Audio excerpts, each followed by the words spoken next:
கைது செய் கைது செய் கைது செய் கைது செய் மாரி செல்வராஜை கைது செய். எல்லாருக்கும் வணக்கம். இன்னைக்கு பாத்தீங்கன்னா ஒரு படத்தை பத்தி தாங்க பேச வரேன். என்ன படம்னா பைசன் படம் வந்து மாரி செல்வராஜ் வந்து டைரக்ட் பண்ணியிருக்காரு.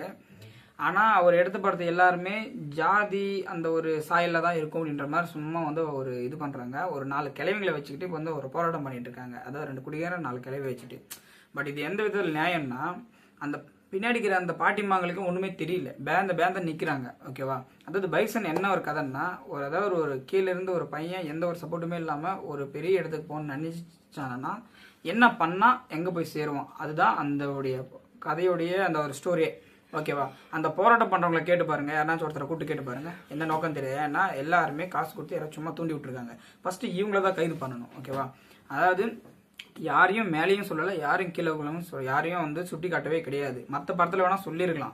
பட் பைசன் பார்த்தீங்கன்னா முழுக்க ஒரு மோட்டிவேஷனான ஒரு படம் தான். ஓகேவா? அந்த மோட்டிவேஷன் படம் ஒருத்தன் வந்து ஜெயிக்கணும்னு நினைச்சிட்டானா அவன் வந்து என்ன பண்ணா, என்ன மாதிரி பண்ணா, என்ன மாதிரி யோசனை பண்ணா, அதாவது நிறைய விஷயம் நடக்கும் அவங்களுக்குள்ள.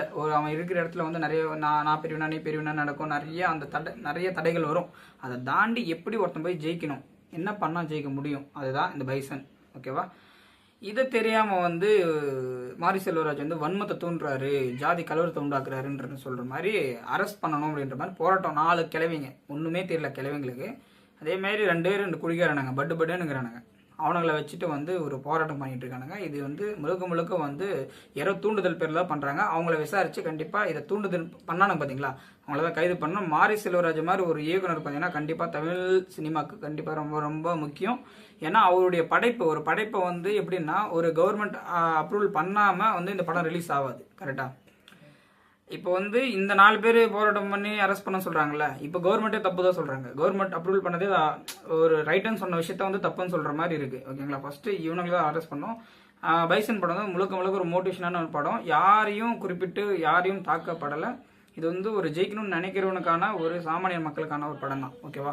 ஒரு சின்ன இடத்துல பிறந்திருக்கான், எதுவுமே சப்போர்ட் இல்லை, ஒருத்தன் மேலே போய் ஜெயிக்கிறான்னா என்ன பண்ணா ஜெயிக்க முடியும், அதுதான் பைசன். ஓகேவா?